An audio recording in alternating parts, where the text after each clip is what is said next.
машиныг бид бэлэн технологийн шийдлийн цахилгаан машин гэх технологийн шийдэл гараад өгчөж байгаа байхгүй энэ компани. Тэгэхээр одоо тэр Солонгосын Honda компанийх нь биднэрт их баярлж байсан. Ягаад гэвэл Солонгосын хуучин муус автобуснуудыг бид нэр тарилаа болгоод өөрчилсөнд их баярлж байна лээ. Тэрнтэй адилхан Япончууд ч гэсэн биднэрт баярлаж талархах нь бүр гарцаагүй гэж ингэж ойлгож байгаа. Тэгээ магадгүй хамтраа тэр бид технологи өгөхөд бэлэн. Тэр Япончууд ч гэсэн биднээс нэлээд өндөр түвшинд сэтгэдэг хийдэг хүмүүс. А гэхдээ энд бол Японоос өөр технологийн шийдлүүд угаасаа байж байгаа. Цахилгаан машин угсар нь үйлдвэрлэн гэдэг тухайн орны оюуны болон эдийн засгийн чадамжийн нэг илэрхийлэл болдог. Өнөөдөр дэлхийн олон улс орнд инженерүүд цахилгаан зарцуулалт багтай сэргээгдэх эрчим хүч ашигладаг машины технологиг боловсруулан үйлдвэрлэж эхлээд байгаа ч үнийн хувьд өндөр байгаа учраас тэр бүрийн нийтийн хэрэглээнд нэвтэрч чадахгүй байгаа юм. Харин Монгол инженерүүдийн боловсруулсан технологи угсарсан машин үн өртгийн хувьд бага учраас хэрэглээнд нэвтрүүлэх боломжтой байгаа юм.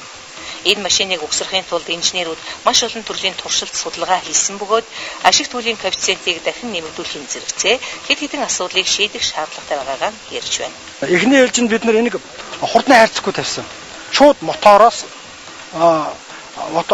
хөдөлгүүрийг нөгөө трансмиссийн электрон системийн удирдлагаар нь хангаад явуулах гэсэн энэ бол болоогүй тийм ээ хүндрэлтэй байсан явж байсан л да. Дараа нь одоо хурдны хайрцаг тавьсан. Эцэг одоо хурдны хэдвэр байрал дээр нь тавьж явуулах уу гээл. Тэр туршилтууд маань эндсэндээ амжилттай болсон. Ерөнхий зарчим хүчний юмуд бол амжилттай болсон. 120 жилийн Поршент хөдөлгүүрийн хөгжил тэрний ашиглалтын байдал өнөөдөр дүүцүүлж харьцуулахад бас хүндрэл бол байгаа л да.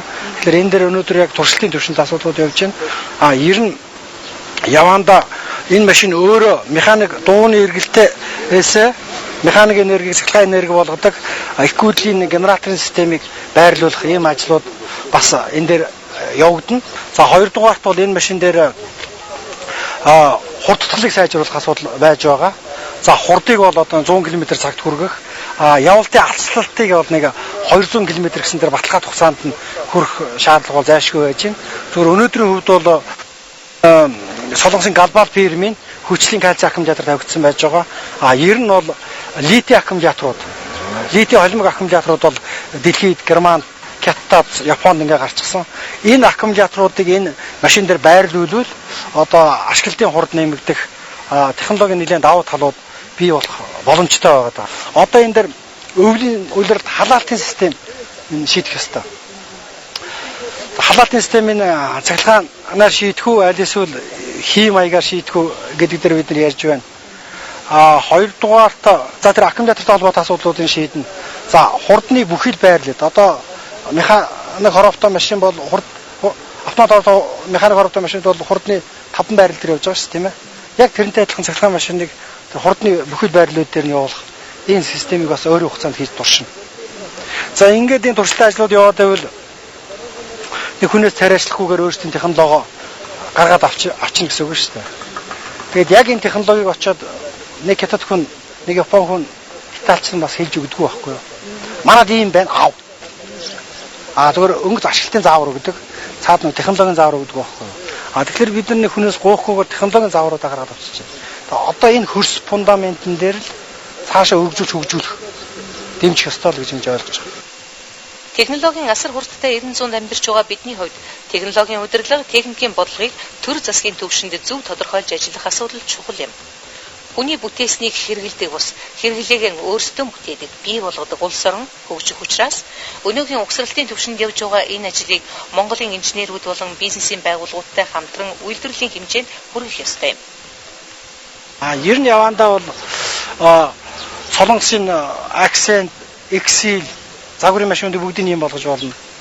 За Японы одоо бүх машинуудыг ийм болгож болно. За ачааны машинуудыг ийм болгож болно.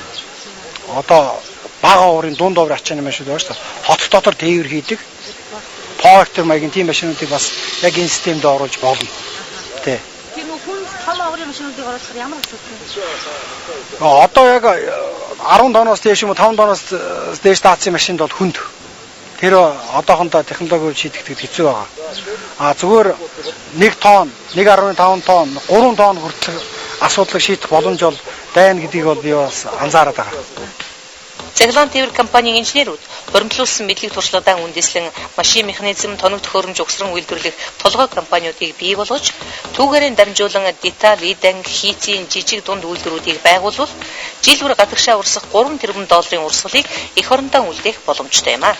Ийм үйлдвэрийг уул уурхайн салбараас болох ашигаас байгуул дан ганц машины жижиг идан гэлтгүй хөдөө аж ахуйн энгийн хийцтэй асар олон машин механизмууд үйлдвэрлэж болно хэмээн инженерүүд ярьж байсан юм. Угсарж үйлдвэрлэх процесс өнөөдөр Монголд явагдаж байгаа шүү дээ. Яг гэвэл бид нэр деталь идангууд хийцүүдээ Монгол улсад өнөөдөр дараахан хийж чадахгүй байна. Явандаа бидний зорилго бол үйлдвэрлэх угсралтын процесс руу орох. Үйлдвэрлэх угсралтын процесс руу орно гэдэг нь 100-аар компани хамтраад тийм ээ. Одоо жишээлбэл Японы Toyota-гийн загвар гэсэн үг байхгүй юу? Угсралт үйлдвэрлэлийн толгой компани цаашаа деталь идангуудыг хийдэг одоо 120 мянган компаниуд байж байгаа шүү дээ. Яг энэ загвар руу орж иж үйлдвэрлэх угсралтын ажил явна.